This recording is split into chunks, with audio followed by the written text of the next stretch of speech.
Channel to a new blog. নিশ্চয়ই তোমরাও ভাবছো যে এতদিন ব্লগ আসেনি কেন।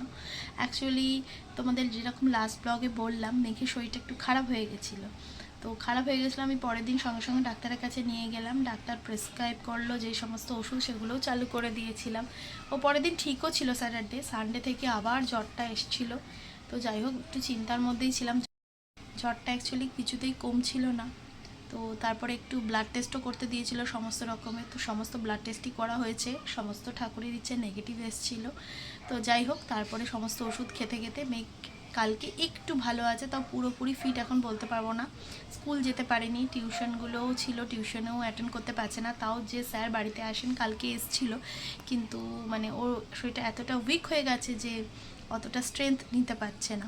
তো ওই জন্য শরীরটা এখনও ঠিক একটা ভালো নেই।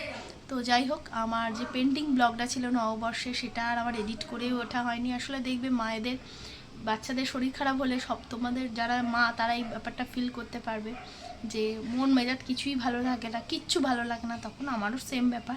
অ্যাকচুয়ালি কিচ্ছুই ভালো লাগছিল না কিচ্ছু করতে, যতক্ষণ না একটু ঠিক হচ্ছিল। ও তো সারাদিন একটু ছটপট করে, তো আর ওরকম দুষ্টু বাচ্চা একটু শান্ত হয়ে গেলে একটু মানে চিন্তার বিষয় হয়ে যায়। তো সেই আর কি, যাই হোক, ঠাকুরের ইচ্ছায় এখনও একটু মোটামুটি ঠিক আছে। আর একটু দিন যত যাবে একটু ঠিক হয়ে যাবে আশা করছি। তো ওকেও যতটা সম্ভব আরও কেয়ার নেওয়ার চেষ্টা করছি। এই গরমের মধ্যে ওকে একটু এসির মধ্যেই রাখছি, ঠান্ডা রাখার চেষ্টা করছি। তোমরাও তোমাদের বাচ্চাদের খেয়াল রেখো। বাচ্চা কেন, সব বড়দেরও খুব খেয়াল রাখা উচিত, কারণ যা গরম পড়েছে। নিজেদেরকেও একটু প্রোটেকশান নিয়ে বাইরে বেরো, জল খাও প্রচুর পরিমাণে। আর কি, ছাতা, যেগুলো মানে প্রয়োজনীয় কাজ তো সবার করতেই হবে, কিছু করার নেই। এই গরমের মধ্যে আমার হাজব্যান্ডকেও বেরোতে হচ্ছে, কিছু করার নেই। কিন্তু যাই হোক, প্রোটেকশান নিয়েই সব কিছু করো। সবাই আশা করি এই হিট ওয়েভটা আস্তে আস্তে নিশ্চয়ই ঠিক হয়ে যাবে। তো যাই হোক, এবার তোমরা এই ব্লগটা চেক করো, নববর্ষের ব্লগটা। আশা করি তোমাদের ভালো লাগবে। Good morning everyone, welcome back to my channel to a new blog. শুভ নববর্ষ, নববর্ষের অনেক অনেক শুভেচ্ছা তোমাদের সবাইকে। তোমরা খুব ভালো থেকো এবং সারা বছর তোমাদের যেন খুব ভালো কাটে, এইভাবেই আজকের এই ব্লগটাকে স্টার্ট করলাম। তো জানি না আমাদের এই বছরটা কীরকম কাটবে, মানে শেষের দিকটা সেরকম ভালো ছিল না। সেদিন তো দেখলেই মেঘের একটু শরীরটা খারাপ হয়ে গেছিলো, তারপরে রাতের দিকে বেশ জ্বর এসেছিলো, তার সাথে গলা ব্যথা ছিল। তো আমার একটু পরের দিন ভয়ই লাগছিলো। তো আমি ডাক্তারের কাছে অ্যাপয়েন্টমেন্ট নিয়ে ওকে দেখিয়ে নিয়েছি। ডাক্তার বলেছে ভয়ের কিছু নেই, ভাইরাল ফিভার, এটা জাস্ট এই গরম ঠান্ডা ওয়েদারের জন্য হয়েছে। তারপরে নতুন আবার একটা রুটিন চালু হয়েছে না, স্কুল, সুইমিং, সব কিছু। তো যাই জন্য সেই জন্য একটু শরীরটা খারাপ হয়েছিল। ওষুধ দিয়ে দিয়েছে মোটামুটি, এখন মেঘ মোটামুটি ঠিকই আছে। এখন একটু উইকনেসটা আছে, একটা অ্যান্টিবায়োটিকও দিয়েছে। তো এখন মেঘ একটু রেডি হয়ে পাপার সামনে এমনি সামনাসামনি যাবে, কোথাও বেরোয়নি। একটু বিকেলবেলা কালকে খেলতে বেরিয়েছিল। আগের দিন তো অতটা এনার্জিই ছিল না, মানে ক্ষমতাই ছিল না বেরোনোর, অনেকটাই উইক হয়ে গেছিলো। জ্বরটা ছিল, জ্বরটা আর কাল থেকে সেরকম নেই, তবে গাটা এখনও যে পুরো নর্মাল হয়েছে সেরকম নয়। তো একটু উইকনেস আছে, সেই জন্য একটু ভাবছি কালকে মানডে, তো স্কুলটা পাঠাবো কিনা সেটা নিয়ে একটু চিন্তাভাবনা করছি। তো যাই হোক, সেটা পরে দেখবো, আজকে দিনটা দেখি। ওষুধগুলো তো চলছে। আপাতত মেঘ রেডি হয়ে বাবার সাথে একটু বেরোচ্ছে। আমাদের তো অসহ্য, ওই জন্য আমাদের সেভাবে কোনো জামাকাপড়, নতুন জামাকাপড় পরার ব্যাপার নেই আজকে অবশ্য। তবে মেঘের ক্ষেত্রে সেই নিয়মটা আর করিনি, ছোট বাচ্চা একটা জামা পরুক। ওই জন্য মামা সেদিনকে একটা জামা দিয়েছিল, তো সেই জামাটাই ওকে বললাম পরতে। ওটা একবার দুবার পরে ছিল বাড়ির মধ্যে, তো ওই জন্য বললাম ওটা পরেই নে, আর কি হবে। তো আজকে আবার আমাদের অশোক ষষ্ঠী, ওই জন্য খাওয়া দাওয়াও কিছু নেই। তো পয়লা বৈশাখ বলে আজকে স্পেশাল কিছু ব্যাপার নেই আমাদের। এবারে পয়লা বৈশাখটা আমাদের কাছে একটু ফিকে। তো এই হচ্ছে ব্যাপার। তো চলো, মেঘ বেরোচ্ছে, দেখাই কীরকম রেডি হয়েছে। আবার নতুন ক্যাপ পরেছে, সেদিন বাবি এসেছিলো, বাবি ক্যাপ নিয়ে এসছে একটা রেড কালারের। ওর যে ক্যাপগুলো ছিল সেগুলো ছোট হয়ে গেছে, তো সেটাও পরে রেডি হয়েছে। এখান থেকে এইটুকুনি যাবে বলে। যাই হোক, সেটাই দেখাই তোমাদেরকে।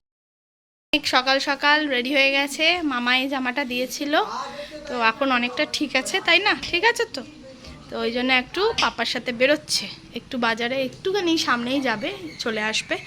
আজকে নতুন জামা, নতুন টুপি বাবিদাদের দেয়া সব পরে নিয়েছে, পরে যাচ্ছে। ওর জন্য আর কিছু করিনি, আজকের দিনটা একটু পরে নিক, আজকের দিনটা না পড়লে হয়, তাই না?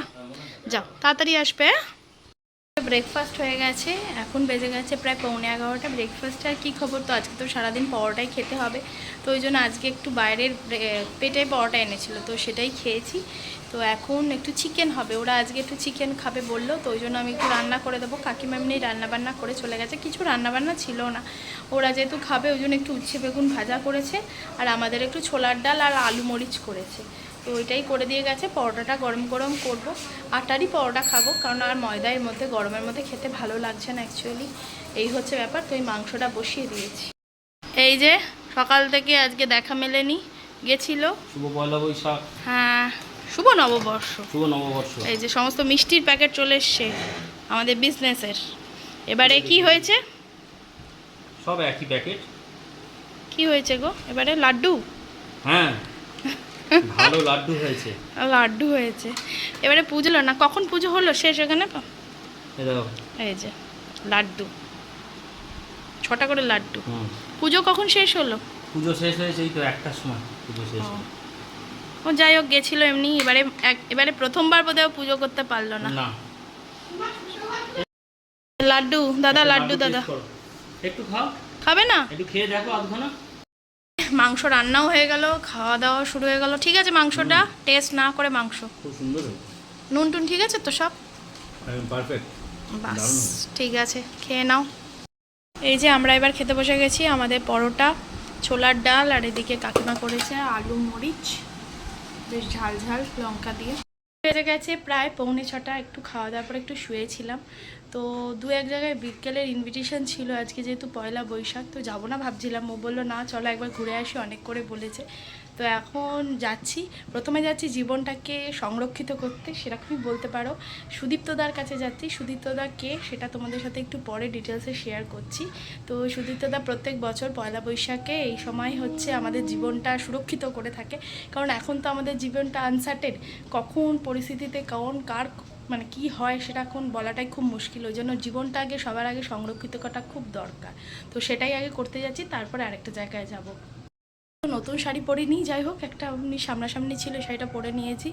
তো এই ব্যাপার। তো চলো, মেঘ এখন যাচ্ছে না, মেঘ হয়তো একটু পরে যাবে আমাদের সাথে, এখন খেলাধুলো চলছে বাইরে। এই যে আমরা আমাদের জীবন সুরক্ষা করতে চলে এসেছি সুদীপ্তদার চেম্বারে। এই যে আমরা চলে এসেছি সুদীপ্তদার কাছে।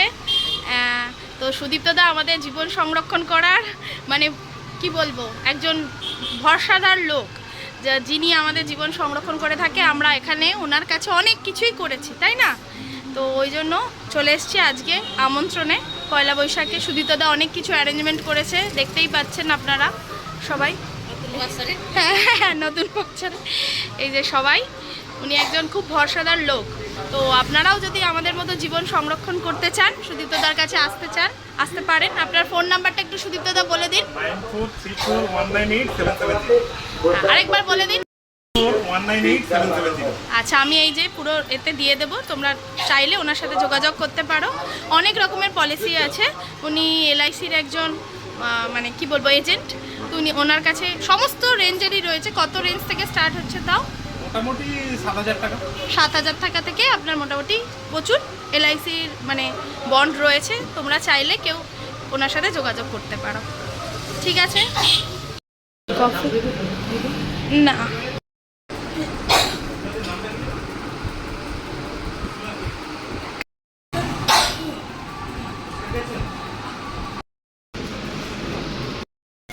এদিকে দাঁড়াবো। কি এখানে দাঁড়িয়ে আছে কেন? ফুচকা খাবো। আমার কাছে দেখা দিকে ভয় দাঁড়াও।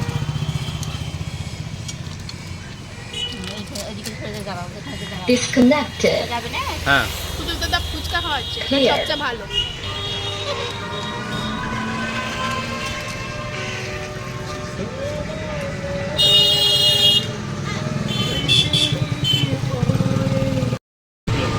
সুদীপ্তদা যে শুধু LICর করে তা না, কিন্তু স্টার হেলথেরও সঙ্গে যুক্ত। কিন্তু এই যে তোমাদেরকে কার্ডগুলো দেখিয়ে দিচ্ছি, তোমরা পজ করে এই ফোন নাম্বারগুলোতে যোগাযোগ করে নিতে পারো।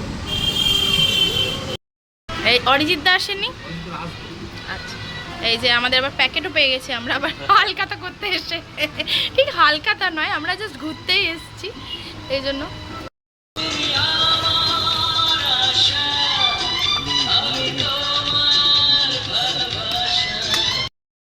আমাদের একটা LIC আজকে করে নিলাম, তোমরাও কিন্তু চাইলে সুদীপ্তদার কাছ থেকে অবশ্যই করতে পারো। এই দেখো একটু সন্ধে হতেই কত ভিড় রাস্তায়, সবাই মোটামুটি হালখাতা করতে বেরিয়ে পড়েছে, আমরাও বেরিয়ে পড়েছি, আমরাও আর একটা জায়গায় যাচ্ছি। সুদীপ্তদাদের ওখান থেকে বেরিয়ে আবার একটু অন্য জায়গায় যাচ্ছি, মানে যাচ্ছি সেনকো গোল্ডে। সেনকো গোল্ড থেকেও আমাদের নেমন্তন্ন করেছে, তো সেইখানে একটু যাচ্ছি ঘুরতে। তখন থেকে শ্যুট করার চেষ্টা করছি কিন্তু করতে পারছি না, এত বাইকের সাউন্ড।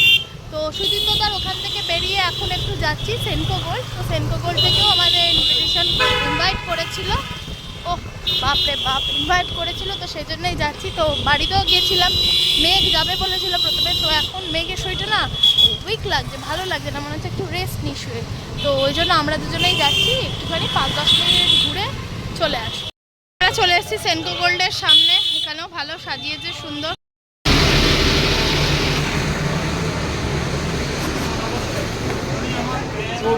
শুভ নববর্ষ। এই যে আমাদের প্যাকেট নেওয়া হয়ে গেছে, প্রচণ্ড ভিড় রাস্তায়, বাপরে বাপ প্রচণ্ড জ্যাম এখানটা লেগে গেছে, পার্কিংয়েরই জায়গা নেই। দাঁড়াও পাখাটা বন্ধ করি, এবার তোমাদের সাথে কথা বলবো। যে বাড়ি এসে গেছি, এসে একটু চা খেলাম, তো চাটা খেয়ে একবারে বসেই ছিলাম। তারপরে কাকিমা গরম গরম পরোটা ভাজলো, আর দেরি না করে আমিও ডিনারটা কমপ্লিট করে ফেলেছি। এখন বেজে গেছে প্রায় 9টা, ডিনার কমপ্লিট করে ফেলেছি। ডিনারে সেই ছোলার ডালি ছিল আর একটু গরম গরম বেগুন ভেজেছিল। আজকে বললাম যেহেতু সারাদিনই ওই খেতে হবে, ওই পরোটা, ওই জন্য খাওয়া হয়ে গেছে। তো খাওয়া দাওয়া করে বসেই আছি, একটু টিভি দেখছি আমরা। তো বুঝতে পারছি না কালকে মেঘকে স্কুলে পাঠাবো কি না, তো ভাববি এখনও ওই একটু শরীরটা এখনও উইক হয়ে আছে অ্যাকচুয়ালি। তো যাই হোক, ব্লগটা এখানেই এন্ড করছি। সেমন কিছু স্পেশাল হয়তো আজকে নববর্ষের দিনে করতে পারলাম না, তবু আজকে বাবা সারাদিনের পরে এখন মনে পড়েছে শুভ নববর্ষ। তো যাই হোক, নববর্ষে সেরকম স্পেশাল কিছু হয়তো হলো না, কিন্তু সারাটা দিন সবাই একসাথে কাটালাম, এটাই হলো। তো যাই হোক, এই বলেই ভালো নোট নিয়েই আজকে ব্লগটা এন্ড করছি। যদি কিছু ভালো লেগে থাকে আজকে ব্লগের, অবশ্যই লাইক কমেন্ট শেয়ার সাবস্ক্রাইব করতে কিন্তু ভুলো না। দেখা হচ্ছে নেক্সট দিন আর একটা এক্সাইটিং ব্লগের সাথে। Tata bye bye, good night.